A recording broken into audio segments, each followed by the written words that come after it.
And so when you're telling your kids to be quiet and settle down, it isn't because they're making a lot of noise being in pain. It's because they're running around like wild baboons having a blast and disrupting things like mad, and so well, you got kids, you got to settle down, like quit having so much fun. And it's kind of awful that you do that, but you do. And that's because the emotions and the motivations have to be brought into like a relationship with one another within the person, so that, one thing I remember with my son, who is he's quite disagreeable by temperament, which is actually a good thing as far as I'm concerned, although it brings its own challenges. And so with my daughter, when she was misbehaving, she was pretty agreeable. And if she was misbehaving, I could basically just look at her and then she'd quit, but my son, it was like, that was just nothing. You're looking at me, it's like, no, that's just not going to go anywhere, man. And so then I'd like tell him to stop, and that really wasn't having much of an effect either. He'd just sort of maybe laugh or run away or whatever. I mean, he was a tough little rat. And what I would do with him is he would be doing something and I'd interfere and he'd get upset and angry, and so then I'd get him to sit on the steps, and I told him, and this is when he was about 2, I said, look, you're going to sit on the steps, that's time out, you're going to sit on the steps until you've got control of yourself and you can come back and play the family game again. I basically said, be a civilized human being and then you're welcome again. And so he'd sit on the steps. It was so interesting to watch because he was just enraged. He'd sit there, like, have you ever seen a 2-year-old have a temper tantrum? It's really quite the bloody phenomena. If you ever saw an adult do that, you'd call 911 right away. It's like, oh my God. And I've seen adults do that, because people say with borderline personality disorder will have temper tantrums, and it's like, man, you want to be about 30 feet away from that person, that's for sure. It's really, but in kids it's like, well, first of all, they're only this long, so how much trouble can they really cause? But it's like, they're just completely gone. They're like on the floor, their face is red, they're just furious, like way more furious than you ever get if you're even vaguely socialized. They're just outraged and they're kicking and hitting the ground, and like it's like a little epileptic fit of anger, they're completely controlled by their rage. And we took care of one kid for a while who, he was actually a pushover, that kid. You could get him to behave by, kind of shaking your finger at him, but his mother thought he was really tough because he had her figured out. And one of the things he would do is have a temper tantrum, and during the temper tantrum he would hold his bloody breath until he turned blue. It's like, try that, like, that's your homework. Go home and have a temper tantrum, and while you're doing it, hold your breath until you actually turn blue. It's like, you won't be able to do it. You don't have the willpower of a 2-year-old, that's for sure. That little varmint, man, he'd just have a fit, then he'd hold his breath, and then he'd turn blue. It was like, wow, that's amazing. And we would just like let him do it, and he'd turn blue and everybody would be gone and he'd come out of it, and it didn't work, so he just quit doing it. I think he did it like twice, and he figured out, oh well, that's a lot of work for very little outcome. And it's not like 2-year-olds are stupid. They're not stupid. They're probably smarter than you, but they're not civilized by any stretch of the imagination. And so anyways, back to my son, I'd put him on the steps and he'd be like, just like enraged and trying to get himself together, and I'd wait a few, I got a strict rule, which was, as soon as you're done, you're welcome again. So it's completely under your control. You get yourself calmed down, you come and talk to me again. If you're calm enough so I like you, then you're welcome back in the family. No grudge, nothing. And so it's harder than you think. Like, people think they like their kids. It's like, don't be thinking that. They're hard to like. They're little monsters, and they're very, very pushy and provocative.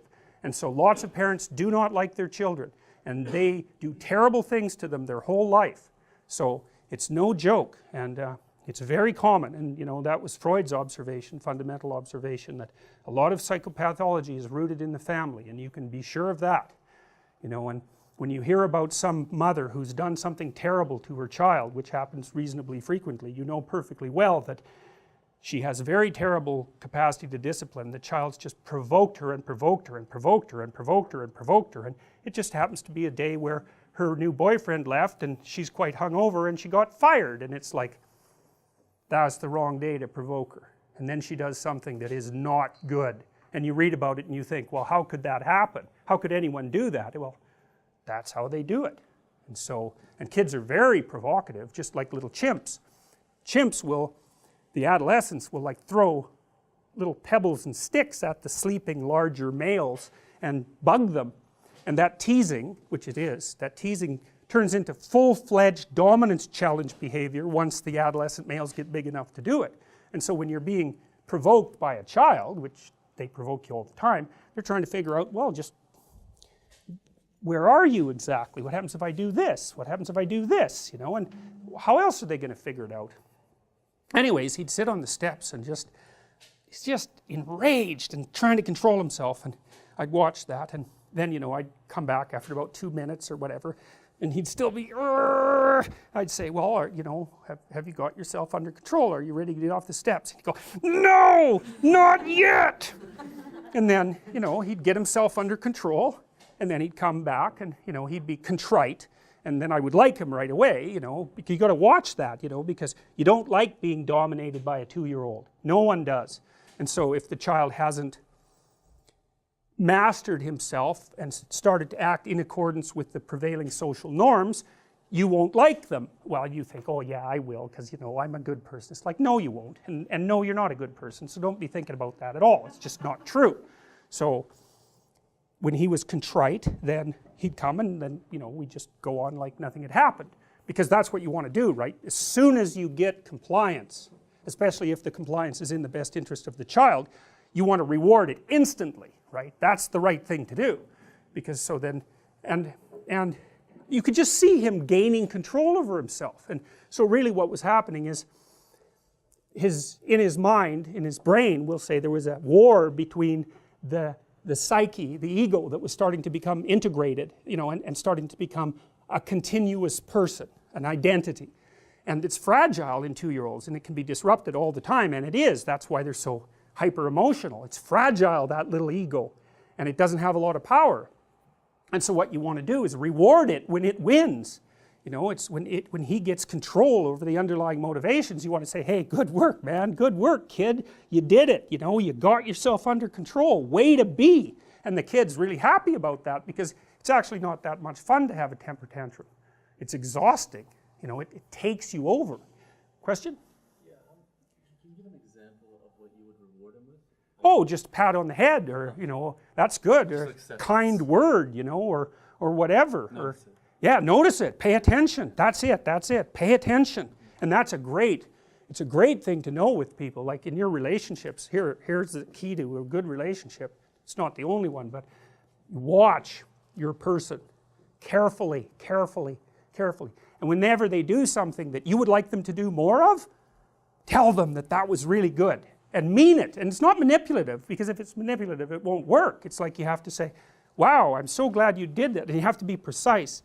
Here's what you just did that I thought was great. And oh boy, that's so nice that you noticed. I can't believe that you noticed. It's like, you know, you do that 20 times and the person will be like the rat that's just pushing the lever for cocaine, you know. So, but no, I'm serious. Skinner established this. B.F. Skinner noticed this a long time ago. Reward is intensely useful in terms of modifying behavior, but the problem is that it's really hard to notice when things are going right, because you're kind of primed to notice when things are going wrong, and so you use threat and punishment more often as agents of shaping the people that you're around, because, you know, when everything's going right, it's like, what are you going to say? Everything's going right. It turns to zero. You just assume it, and that's not good. That's not good. You want to pay attention, and if your person, your children, your wife, your whoever, your mother, your sister, if you want to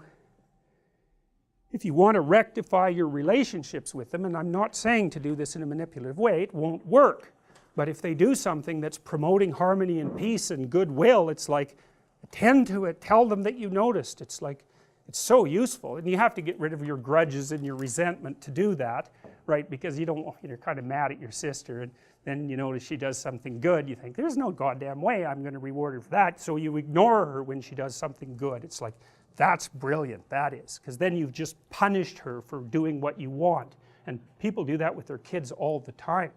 you know, because they let the kids dominate them. Then they get resentful. Then the kid will run up to them to show them something that's kind of spectacular, and they're not happy. They're like, oh yeah, that's, you know, I'm working. You know, little kid is all sad about that, and he's just learned something. So, and it's not perhaps what you want him to learn. And so you have to keep your relationship with your children pristine, and that means that you can't hold a grudge or resent them, and that means that you have to help them learn how to behave so that you like them. And that way, if you like them and you're kind of sensible, and maybe your partner also likes them, so you know you got a consensus going there, there's a reasonable possibility that other people will actually like them too, including other children, and then the world will open up to them. You know, then you'll bring them to people's houses and the people will actually smile at them and give them a pat on the head instead of thinking, oh my God, that brat's coming to visit again, I wonder what he'll break this time. You know, and that's just a horrible thing for your child to experience repetitively in situation after situation. All they learn is that adults have a false smile, but they're really lying all the time. God, it's like a bit of hell, and there's a lot of children who are trapped in that. It's really awful to see. I can see kids like that when I walk down the street, you know, it's like they're little doomed things, and there they are, and you know, they're screwed in 15 different ways, and there's no way out of it. It's really awful. So I would not recommend that you do that. It's better to notice that you're a bit of a monster, or a lot of a monster, and notice that you are much happier with the people around you when they behave in accordance with reasonable social norms, and then you actually feel genuinely connected to them, and you want to work on their behalf so that everything works out. But if you think you're a good person and that you'd never do anything that was harmful to your children, then you can just forget about that, because you'll never take it seriously enough to actually learn. So, alright, so anyways, we live inside this story as far as I can tell, and you know, we kind of put the story together inside us to begin with, and that happens between 2 and 4 when you're integrating those motivations and emotions into a relatively functional unity, right? And that does happen between 2 and 4. If you don't have your kids socialized by the time they're 4, you might as well just forget it. And I know that sounds terribly pessimistic and all of that, but I know the literature on trying to rectify antisocial behavior in children, and after the age of 4 it's virtually impossible no matter what you do. And the reason for that is that kids who are still acting like 2-year-olds when they're 4, that, you know, they're twice as old as a 2-year-old. That's a lot of difference. Like a 4-year-old's an adult as far as a 2-year-old is concerned. And so if the 4-year-old is still acting like a 2-year-old, that's really not good. And other 4-year-olds will come up and, you know, do a little play invitation like a dog, and you know, the kid, the 2-year-old, 4-year-old has no idea how to react to that, and so the more mature kid thinks, oh well, how about I play with you? And then that kid is isolated from the peers, and after 4 you're mostly socialized by your peers, and so you just fall farther and farther and farther behind. You're more and more alienated, you're more bitter and angry, and no wonder, and it's just not, you can't rectify it. So that's useful to know. It's like your job from 2 to 4 is to help turn your child into a functional unity, and by 3 they should be functional enough as a unity within themselves so that they can concentrate on a voluntary goal for some reasonable length of time, which is also why it's useful to let them spend some time alone so that they can learn to amuse themselves, because if they can't amuse themselves they're not going to be able to play with other kids.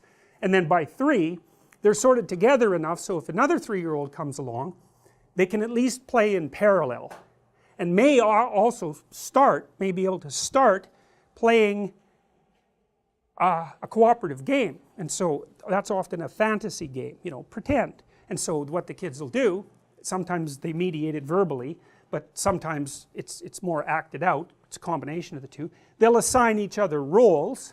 They'll do this with you too. It's like, let's have a tea party. Well, what does that mean? Well, it means let's sit down and act out the act of sharing food and see if we can get that right. That's what the kid's saying. We'll have a little tea party.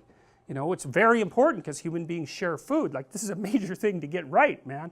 And so the kid will say, well, you be the mom and I'll be the dad, and you know, we'll make a little fort and that'll be our house, and we'll go in there and we'll run our roles, and you know, we're acting out family, and if we're both reasonably civilized as 3-year-olds, we can concentrate on that goal, we can establish that little fictional world, we can negotiate a mutual goal, and then we can run the simulation. And that's what kids are doing when they're pretending. It's bloody brilliant. That's play, man. It's like, it's brilliant.